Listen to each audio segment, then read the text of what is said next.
అది ఎక్కడి నుంచి వచ్చింది? కోడిబాయ లక్ష్యమాడి పాట దగ్గర నుంచి, గద్దర్ గారి పాటల దగ్గర నుంచి అన్ని, జోగిని వ్యవస్థ గురించి, ఒక గొప్ప గాయకుడు, కవి, మాస్టర్జీ దగ్గర నుంచి, నాకు ఇష్టమైన గద్దర్ గారి దగ్గర నుంచి ప్రతి కళాకారుడు నా గుండెలకు దగ్గరైన వాళ్ళు. ఎందుకంటే గేయాల ద్వారా, జానపదాల ద్వారా సమస్యలు మనకు అర్థమవుతాయి, కష్టాలు ఏమున్నాయని. ఒకసారి ఉస్మానియా యూనివర్సిటీలో కూడా నన్ను అడిగింది, నీకు తెలంగాణ కష్టాల గురించి ఏం తెలుసు అంటే, నేను వారికి ఒక జానపద రూపంలో చెప్పాను, జోగిని వ్యవస్థ గురించి పాడుతా. ఊరి దొరలకు ఉంపుడు గత్తెనమ్మ, నా పేరు జోగినమ్మ. ఊరి దొరలకు ఉంపుడు గత్తెనైపోయిన పేరు జోగిన. ఉడిగిన వయసుకు ఈ రోగాలే సిరి సంపదాయన అయిపోయినాయి ఆ జోగినమ్మ వ్యవస్థకి. ఇవన్నీ ఎందుకు నాకు తాకినాయి అంటే, నేను తెలంగాణ, మన తెలుగు ప్రాంతాలు నేను చూశాను. ఎక్కడ కూడా మన నటుడిగా నాకున్న అదృష్టం ఏంటంటే, మనలో ఉన్న విభేదాలు కానీ, వైరుధ్యాలు కానీ అర్థం చేసుకొని ఒక కళాకారుడిగా నా సినిమాల్లో ఒక లష్కర్ పండగ పెట్టిన, ఒక మనకి మన అదేంటిది మన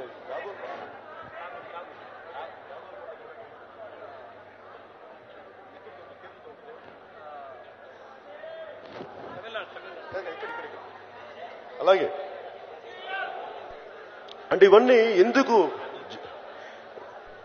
మన జానీలో కానీ పాటలను ఎందుకు, మన తెలంగాణ సంస్కృతి కానీ, మన ప్రాంతాల తాలూకు సంస్కృతిని ఎందుకు పెట్టానంటే, నేను గుర్తించడానికి, ఇది నేను అర్థం చేసుకున్నాను చెప్పడానికి.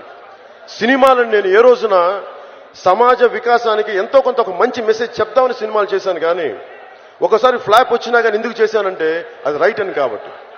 ఇబ్బందిలే, నేను అక్క చెల్లెళ్ళతోటి, కుటుంబంతో తీసుకెళ్లే సినిమాని చూడాలని మనస్ఫూర్తిగా కోరుకున్నాను. అదే నేను ప్రతిబింబించాను నా సినిమాల్లో కూడా. ఈ రోజున సినిమాల్లో సదర్ పండుగ, అదే సదర్ పండుగ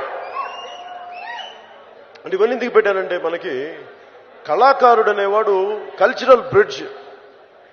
ఎక్కడో నెల్లూరులో ఎక్కడో మారుమూలుంటే ఒక గద్దర్ పాడిన పాట కళా వారధి వేసింది, అందరినీ కలుపుద్ది కళ, ఒక జానపదం, కళాకారుడు తాలూకు గొప్పతనం అది. కళాకారుడు రాజకీయాలకు వస్తే ఎందుకు బాగుంటుందంటే, మనుషులు భావాలు అర్థం చేసుకోగలడు, ప్రాంతీయత విభేదాలను అర్థం చేసుకోగలడు, ప్రాంతీయాల తాలూకు వైరుధ్యాలను అర్థం చేసుకోగలడు. అలాంటి కళాకారుడిగా నాకు జన్మనిచ్చింది, నన్ను తీసుకెళ్ళింది అన్నయ్య చిరంజీవి గారు.